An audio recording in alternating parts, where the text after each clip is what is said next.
Nkwanirizaako gwe munnange akyagyekuumiddeko ensi Buganda anti munnange ensi Buganda kuno kwe kwaffe kabanda musoke ow'ennabalanga Bukoba Kyaggwe akaala amatendo. Nze nkubuuzaako nateera olunaku olwaleero kansuubire nti munnange oli bulungi.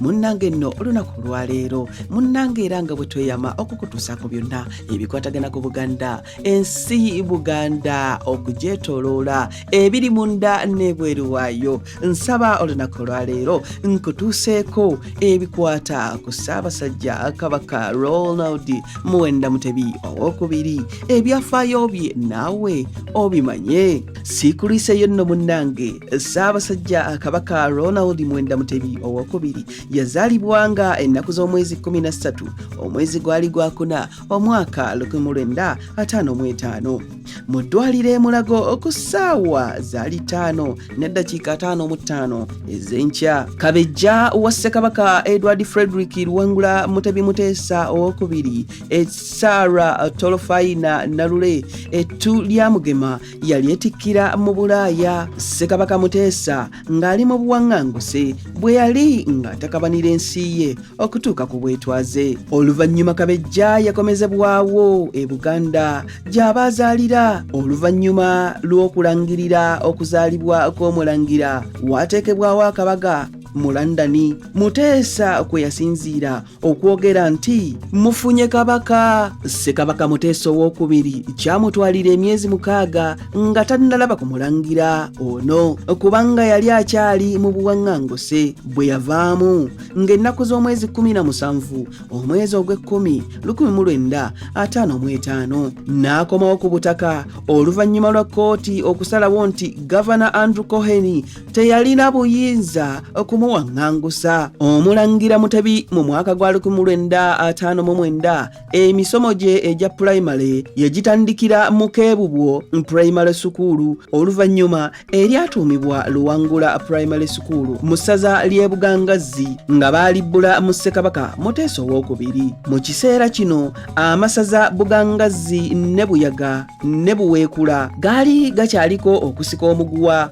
wakati wa Buganda ne Bunyolo. Mutebi yasuuzibwanga wa mwami ow'omuluka eyalina amaka ageesudde mayiro emu okuva ku ssomero. Yaweebwa omusirikale omu okuva e Mmengo era ng'alabirirwa omukyala Beesineesi Namirimu. Omulangira omutono Mutebi yatambuzanga bigere okutuuka ku ssomero. Mpozzi oluusi omusirikale we yeeyazikanga akagaali n'amuweeka okumutuusa ku ssomero. Ng'ali mu ssomero lino Mutebi yayagala nnyo ebyemizannyo naddala okusamba akapiira ke baasibanga mu byayi. Era omwami ow'omuluka yeegattanga n'abaana mu kuzannya kyanisi ne ludo. Mu mwaka gwa 1960 yakomezebwawo e Mmengo gye yafunira omuzungu Maka Amore eyamusomesezanga e Lubowa ku luguudo lw'Entebbe. Kyokka ng'ebiseera ebimu abimala mu Buddo Primary School gye yayigiranga ebintu ebimu ne baana banne. Mu mwaka gwa 1962 yatwalibwa mu Bungereza n'atandika okusomera mu England Preparatory, n'oluvannyuma ne yeegatta ku King's Mid School e Sussex.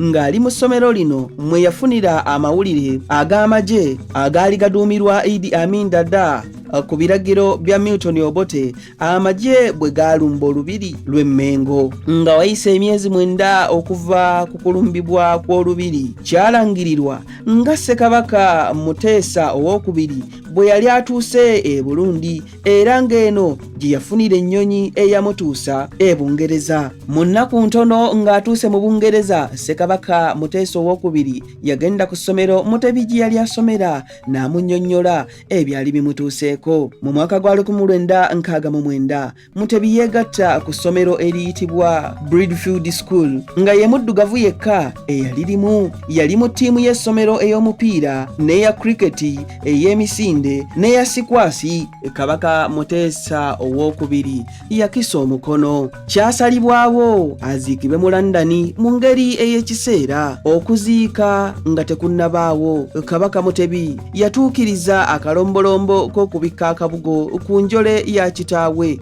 ekitegeeza nti yasikidde kabaka. Oluvannyuma lw'okuziika, abakungubazi abatonotono baagabulwa akacaayi. Mu kiseera kino Mutebi eyali atemera kati mu buwaŋŋanguse ng'ennaku z'omwezi 25 omwezi gwa Gatonnya 1971 Amin yawamba gavumenti y'Obote era oluvannyuma n'alangirira nga enjole ya Sir Edward Frederick Luwangula Muteesa II bwe yali ejja okukomezebwawo eziikibwe mu masiro e Kasubi ng'ennaku z'omwezi 4 omwezi ogwokuna 1971 enjole lwe yaziikibwa e Kasubi. Mutebi yaddamu okubikka akabugo era oluvannyuma n'atwalibwa mu lubiri ebaamunaanika gye yalinnyissirizibwa ku Namulondo Nansangwa ey'amagulu 3 eyabaggyibwa ab'obutiko ku mulembe gwa Kabaka Mulondo, era olwamala okulinnya ku Namulondo eyo awo n'atandika okuyitibwa Ssaabataka ku mikolo gino ne Idi Amin ne Daniel Arap Moi eyakiikirira pulezidenti wa Kenya Jomo Kenyatta baaliko. Abalyolyomi bavuunulira Idi Amin amakulu g'omukolo ogwo ameekusifu. Yanyiiga nnyo era n'ayombesa abaagutegeka nti lwaki mubuzaabuza omwana nno ng'ategeeza omulangira Mutebi Kabaka Mutebi kati Kabaka Mutebi yeetegula embeera ya Uganda amangu ddala, n'addayo mu Bungereza okweyongera mu maaso n'emisomo gye mu Bridfield School mu mwaka gwa 1974. Namasole Saala Nalule n'aseerera era Ssaabataka Mutebi n'akomawo ne yeetaba mu kusabira omwoyo gw'omugenzi. Oluvannyuma yeegatta ku Cambridge University. Mu mwaka gwa 1981 Pulezidenti Yoweri Kaguta Museveni yakulemberamu ekibiina kya NRA